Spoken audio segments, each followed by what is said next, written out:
ओम अर्हम। आज हम जानेंगे कि दीर्घ श्वास प्रेक्षा क्या है। दीर्घ यानी लंबा, श्वास यानी सांस, ब्रेथ, प्रेक्षा यानी देखना, श्वास को देखना। किस तरह से देखना? प्रत्येक श्वास जो हम ले रहे हैं और छोड़ रहे हैं उसे जानते हुए लेना और जानते हुए छोड़ना, यानी हर एक प्रत्येक श्वास को जागरूकता पूर्वक पूरी अवेयरनेस के साथ ही लेना और जागरूक होकर ही उस श्वास को छोड़ना। श्वास तो अदरवाइज भी आ रहा है और जा रहा है, बट हम उसके प्रति अवेयर नहीं हैं, जागरूक नहीं हैं, जानते नहीं हैं कि श्वास भीतर जा रहा है और बाहर आ रहा है। जब हम उसके साथ अपनी जागरूकता को जोड़ देते हैं कि हाँ, ये श्वास भीतर गया और जब छोड़ा तब भी जाना कि हाँ, ये श्वास बाहर आया, तो हम उसके प्रति अवेयर हुए, मीन्स हम श्वास की प्रेक्षा कर रहे हैं।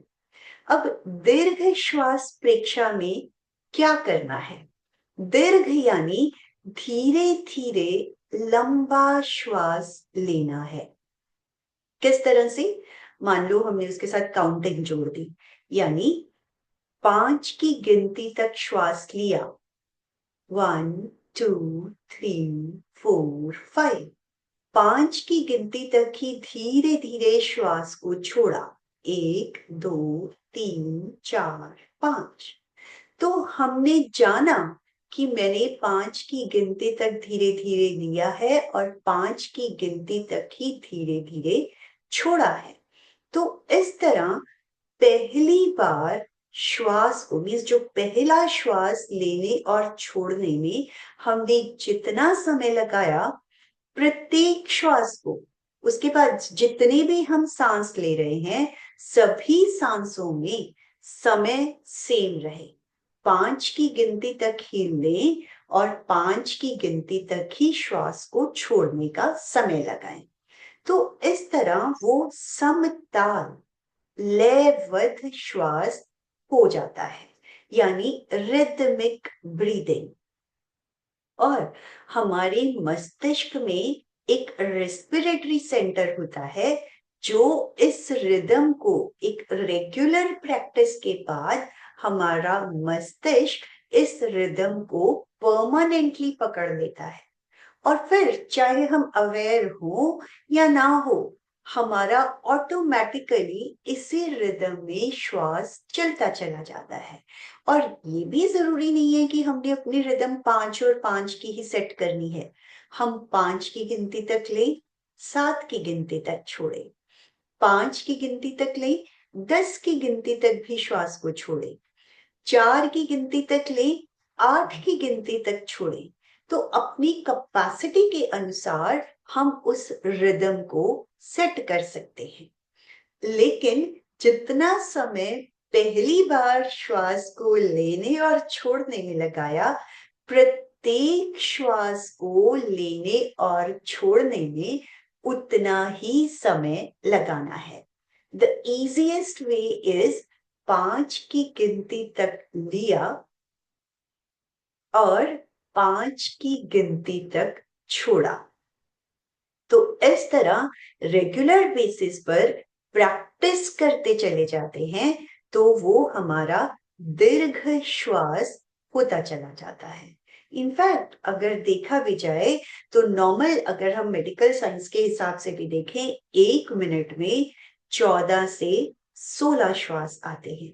जब हमने 5 की गिनती तक लिया और 5 की गिनती तक छोड़ा, तो 1 मिनट में ऑटोमेटिकली 6 हो जाते हैं, मीन्स 10 काउंट्स तक एक श्वास। तो यही रिदम हमारी नॉर्मल रिदम बनती चली जाती है। और सेकंड स्टेप दीर्घ श्वास में आता है कि श्वास लेते हुए पेट की मांसपेशियां फूलती हैं और श्वास छोड़ते हुए पेट की मांसपेशियां सिकुड़ती हैं। तो क्या श्वास पेट में जाता है? No, not at all. ये डायफ्राम है जो कि जब हम श्वास लेते हैं वो संकुचित होकर नीचे की ओर एक्सपैंड करता है और जब हम श्वास छोड़ते हैं तो वो ऊपर की ओर आ जाता है। जब डायफ्राम नीचे की ओर जाता है, लंग्स को एक्सपेंशन की स्पेस मिलती है।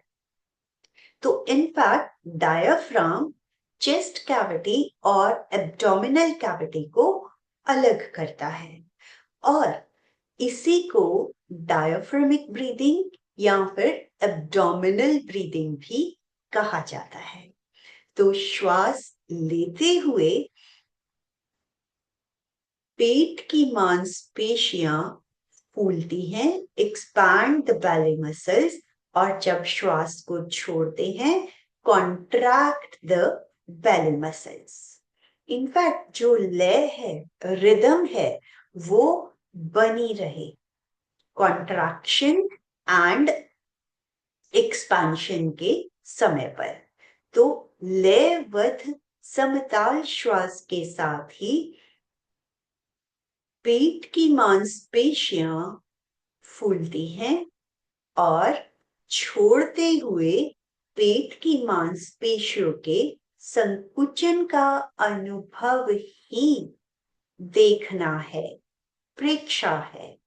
जितनी जितनी हम उसकी ओर देखते चले जाते हैं, हमारी अवेयरनेस, जागरूकता बढ़ती चली जाती है और जैसे ही हम देखना छोड़ते हैं, विचार हमारे भीतर आने शुरू हो जाते हैं और ये हमारा एक नॉर्मल कह लो कि एक्सटेंट है कि जैसे ही हम श्वास को देखना छोड़ते हैं, हम विचारों में चले जाते हैं और विचारों को रोकना नहीं है। बीच बीच में श्वास संयम, यानी जहां पर श्वास है उसे वहीं पर रोक दे, एकदम से ब्रेक लगा दें श्वास की। तो जैसे ही हम ब्रेक लगाते हैं, विचारों का भी ब्रेक लग जाता है। जब हम देखते हैं तो सोचते नहीं, सोचते हैं तो देखते नहीं। तो इनफैक्ट अगर हमारा काम है विचारों की तरफ जाना, तो हमें ही उसको पकड़कर श्वास पर लेकर आना है कि अभी मैं श्वास देख रही हूं, मुझे श्वास ही देखना है। तो जैसे जैसे हमारी जागरूकता श्वास के प्रति बढ़ती चली जाती है, हमारे विचार भी धीरे धीरे कम होते चले जाते हैं और उसके बाद नेक्स्ट स्टेप आता है कि हमें नाभि से चित्त को हटाकर दोनों नथुनों के भीतर संधि स्थल पर लाना है, नोस्ट्रल के भीतर जंक्शन पॉइंट। इनफैक्ट नाभि पर इन कंपनों को, स्पंदनों को पकड़ना आसान होता है क्योंकि हम नाभि के पेट के फूलने और सिकुड़ने को अनुभव कर पाते हैं, इजीली अनुभव कर पाते हैं। ये एक स्थूल, जो कि हमें विजिबल प्रक्रिया है, वो नजर आती है। अब यहाँ पर जब स्पंदनों को पकड़ना है तो वो सूक्ष्म हो जाते हैं।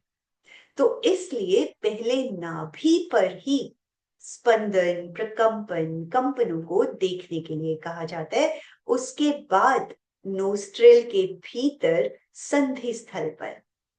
तो जैसे अभी भी हम जानते हुए श्वास को ले रहे थे और जानते हुए ही श्वास को छोड़ रहे थे, वही लयबद्धता और जागरूकता बनी रहे और श्वास की जागरूकता देखने का प्रोसेस नोस्ट्रल के भीतर आ जाए। अब हमारी पूरी अवेयरनेस नाक के, नोस्ट्रल्स के भीतर है कि श्वास ले रहे हैं और धीरे धीरे ही श्वास को छोड़ रहे हैं।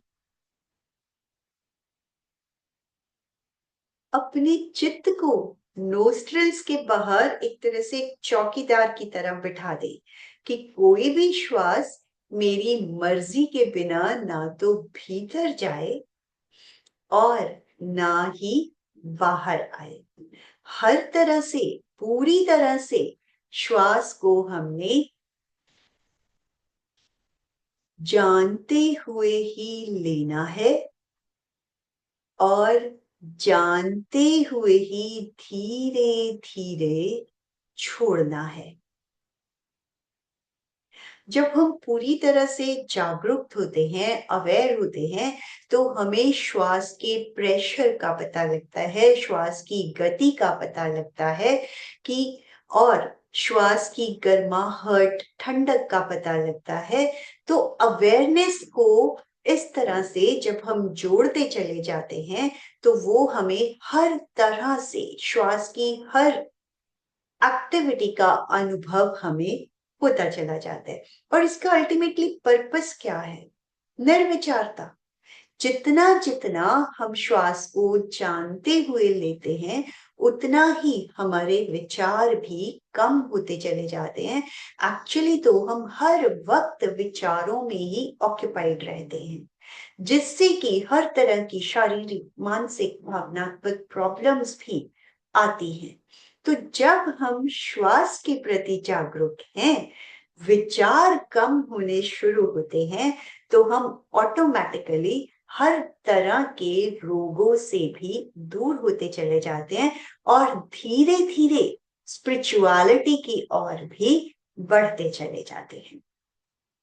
इसी के साथ ओम अरहम।